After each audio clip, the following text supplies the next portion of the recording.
అవయవ మార్పిడి గురించి ప్రజల మధ్యలో అవగాహన కల్పించడానికి మనము ఈ ర్యాలీ చేపడుతున్నాము. మన రాష్ట్రంలో 3 ఆగస్ట్ మనము ఆర్గన్ డోనర్స్ డే మనం సెలబ్రేట్ చేయడం జరుగుతుంది. ఆర్గన్ డొనేషన్ గురించి ప్రజల మధ్యలో కొన్ని అపోహలు ఉన్నాయి, కొన్ని అవగాహన కొరత ఉంది. దాన్ని అరకట్టడానికి ఎక్కువ మంది ఆర్గన్ డొనేట్ చేయడానికి ముందుకు రావడానికి ఈ కార్యక్రమం ఏర్పాటు చేయడం జరిగింది. ప్రతి సంవత్సరం చూస్తే దాదాపు 5 లక్షల మంది ఆర్గన్స్ లేకపోవడం వల్ల చనిపోవడం మనము చూస్తున్నాము. అది ఒక దురదృష్టకరం. ఎక్కువ మంది ఆర్గన్ డొనేషన్కు ముందుకు వస్తే వాళ్ళందరికీ కూడా మనము ఈ అవయవ మార్పిడి చేసి చక్కగా వాళ్ళు కోలుకునే విధంగా చేయడానికి అవకాశం ఉంది. ప్రభుత్వ రంగంలో కూడా జీవన్ దాన్ అనే సంస్థ ద్వారా వాటి యొక్క రిజిస్ట్రేషన్స్, అదేవిధంగా మార్పిడి ఇవన్నీ కూడా చేయడం జరుగుతుంది. కమిటీస్ ఉన్నాయి మనకు. ఆర్గన్ డొనేషన్ ముందుకు వచ్చేటప్పటికి జిల్లా స్థాయిలో కమిటీస్ ఉన్నాయి, ఆ రాష్ట్ర స్థాయిలో కూడా కమిటీస్ ఉన్నాయి. ఈ కమిటీ పర్యవేక్షణలో వాళ్ళు డోనర్స్ ఒక వివరాలు, వాళ్ళు వాస్తవమైన డోనర్స్ అయినా, అదేవిధంగా రెసిపియన్స్ కూడా ప్రాపర్ ఆర్డర్లో ఎవరు రిజిస్టర్ చేసి ఉన్నారో ఆ సీక్వెన్స్లోనే మనము డొనేషన్స్ అనేది ఇప్పించడం జరుగుతుంది. సో ఈ అవగాహన కార్యక్రమం ద్వారా ప్రజలకి ఈ విషయం గురించి తెలియచేయాలని ఈరోజు ఇక్కడ మనము ఈ సదస్సు ఏర్పాటు చేయడం జరిగింది. జాతీయ అవయవదాన దినోత్సవం ఆగస్టు 3వ తారీఖున మొట్టమొదటి అవయవ మార్పిడి జరిగిన తేదీ అండి. 1994 ఆగస్టు 3వ తారీఖున ఫస్ట్ కిడ్నీ ట్రాన్స్ప్లాంటేషన్ ఇండియాలో జరిగిందండి.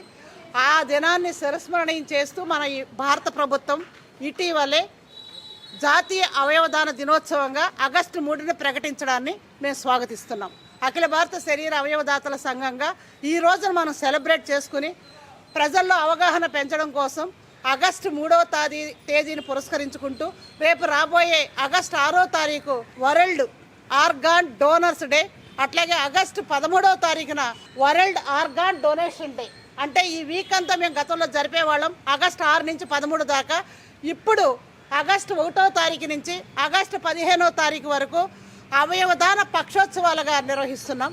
ఎందుకంటే ఈ పక్షోత్సవాల వల్ల దేశం నలుమూలల అనేక సదస్సులు, ర్యాలీలు, మీటింగులు నిర్వహించడం ద్వారా అధికారులు, ప్రభుత్వ అధికారులు, అనధికారులు, ఎన్జిఓలు, ఇట్లాంటి నర్సింగ్ స్టాఫ్, డాక్టర్లు, అన్ని సెక్టార్ల యొక్క కేంద్ర రాష్ట్ర ప్రభుత్వ ఉద్యోగులందరూ కూడా ఇందులో ఇన్వాల్వ్ అవ్వాలని సెంట్రల్ గవర్నమెంట్ సర్క్యులర్ ఇవ్వటం మీరు అందరూ చూసే ఉంటారు.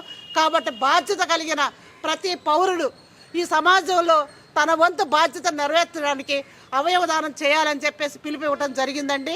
ఆ పిలుపుని అందుకొని ఈ రోజున ఎంతమంది ఇన్ని కాలేజెస్ నుంచి ఎంతమంది యువకులు, నర్సులు, డాక్టర్లు, ప్రభుత్వ అధికారులు, ముఖ్యంగా జిల్లా కలెక్టర్ గారు, అలాగే జిల్లా జాయింట్ కమిషనర్ గారు రాబోతున్నారు. అట్లాగే కరుణరాజు గారు, ఐఏఎస్ ఆఫీసర్, సిఇఓ గారు, ఇంకా అనేక మంది ప్రముఖులు ఈవేళ ఈ సదస్సులో పాల్గొబోతున్నారు. వారి సందేశం కూడా ప్రజలకు రీచ్ అవ్వాలి. ఎందుకంటే ప్రజల్లో ఉన్న అపోహలు పోవాలి, ముఖ్యంగా మూఢనమ్మకాలు పోవాలి. ఈ అవయవాలు ఇస్తే ఏం జరుగుతుందో, పరలోకంలో మళ్ళీ మనం స్థానం లభిస్తుందో లేదో, మళ్ళీ అవయవాలు లేకుండా పుడతామేమో, అంగలోపంతో పుడతామేమో, వైకల్యంతో పుడతామేమో అనే భయాలు, అపోహలు చాలా ఉన్నాయి ప్రజల్లో. అవన్నీ పోగొట్టడం కోసమే గత 20 సంవత్సరాలుగా మా Savitribai Phule educational charitable trust 2003 నుంచి ఎప్పటి వరకు కూడా అలుపెరిగి కృషి చేస్తూనే ఉంది. అన్ని యూనివర్సిటీల్లో, మెడికల్ కాలేజీల్లో, విద్యా సంస్థల్లో అనేక ప్రజా సంఘాలు వాళ్ళు, ఎన్జిఓలు పిలిచి ఈ అవయవదానం మీద అవేర్నెస్ కల్పించమంటే మేము కల్పిస్తూ వచ్చాం. అఖిల భారత శరీర అవయవదాతల సంఘం తరఫున ఇప్పటికే 58,000 మంది అవయవదాతలుగా ఎన్రోల్ అయ్యారు. మనందరం కూడా అవయవదాతలకు ఎన్రోల్ అయినట్లయితే మన బాధ్యత ఫుల్ఫిల్ అవుతుంది. అనుకోని మరణం సంభవించినట్లయితే మన అవయవాలను దానం చేద్దాం.